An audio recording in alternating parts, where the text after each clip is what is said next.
The galaxy still bore the scars of Bryson's war. Cities lay in ruin, Jedi temples stood half rebuilt, and entire star systems lived in fear of another dark age. The Jedi Council declared peace, but peace was fragile. Rumors of mercenaries, cults, and warlords spread like wildfire. In the Outer Rim, whispers spoke of a movement called the Fractured Dawn, disciples of chaos, forged from Bryson's shattered shadow. Reed Richer was no Jedi. Clad in engraved black armor, face hidden behind a visor, he walked the galaxy as a wanderer. His orange blade marked him as something apart, neither Jedi green nor Sith red. Reed called himself a keeper of balance, but none truly knew what he kept, or why. The Jedi Council, cautious but desperate, sent a young Padawan, Neckerb, to accompany him. Neckerb was barely 18, sharp-eyed, restless, and idealistic. His green lightsaber hummed with youthful conviction. Reed scoffed at him at first. Reed. A boy with a sword thinks he can change the galaxy. Neckerb. And an armored ghost thinks he already has. Despite their barbed words, the council believed Neckerb could temper Reed, or at least report if he strayed too far. Their first mission led them to Durnus IV, a mining colony reduced to ash. Survivors spoke of warriors cloaked in black banners, their blades burning in every color of the spectrum. The Fractured Dawn were not Sith in tradition. They were zealots who believed the Force was meant only for destruction. In the ruins of the colony, Reed and Neckerb faced their first Dawn warlord, Krith Var, a brute wielding twin sabers. The fight tested Neckerb's resolve. Reed fought with ruthless precision, while Neckerb tried to follow the Jedi code. Krith fell, but not before warning them, "We are fragments. Together, we will shatter your galaxy." From his corpse, they recovered a star map, pointing to multiple hidden Dawn fortresses. Weeks turned into months. Reed and Neckerb clashed as often with each other as with enemies. Neckerb accused Reed of cruelty. Reed mocked Neckerb's temple softness.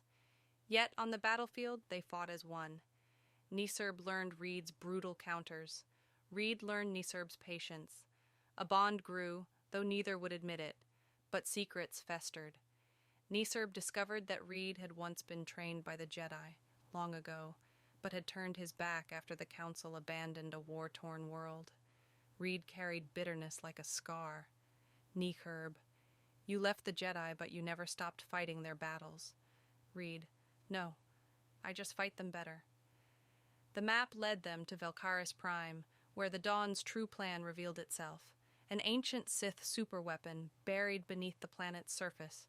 A forge that could birth sabers of limitless power. The Dawn's leader, Severin Kyle, awaited them. He was no Sith Lord, but a warlord forged from scraps of Bryson's teachings. His weapon was a jagged, unstable crimson blade that burned like lightning. The final battle erupted in the forge's caverns. Reed dueled Kale in a clash of fury and fire, their blades sparking against stone. Neckerb fought Dawn disciples, holding back wave after wave. In the end, Kale struck Reed down, piercing his armor. As Reed fell, Neckerb caught his master's saber. With both his green blade and Reed's orange one, Neckerb fought like fire unleashed. Kale was slain, the forge collapsed, and the Dawn scattered into chaos. Reed died beneath the ruins, whispering to Neckerb, "Reed, don't be me, be better." Neckerb returned to the Jedi Temple, carrying both sabers. He refused the Council's offer to rise as knight. Instead, he vanished into the Outer Rim, taking Reed's mantle. Not Jedi, not Sith, but a keeper of balance. The legend spread. A young warrior with two blades, one green, one orange, walking the stars, hunting fragments of the dawn, protecting worlds from the shadows. The galaxy had not found peace, but it had found a guardian. 10 years passed since Velkaris Prime. The galaxy knew of Neckerb, but few had seen him. He was spoken of in hushed tones, a wandering keeper, a warrior wielding two sabers who appeared when darkness struck, then vanished before thanks could be given. But the Fractured Dawn was not destroyed. Splinters of the cult remained, each led by its own warlord. In the shadows, they whispered about Nisurb, the boy with two blades. He carries Reed's curse. Nisurb felt that curse growing heavier every year. Reed's orange saber hummed like a living voice, always whispering, not dark, not light, but something else. 3 new Sith warlords emerged, uniting the Dawn under a single banner. Vera Malrek, a former Jedi healer turned cruel, who used the Force to warp flesh and create monstrous soldiers. Routh Kor, a brute whose power rivaled Bryson's, leading legions with bloodlust.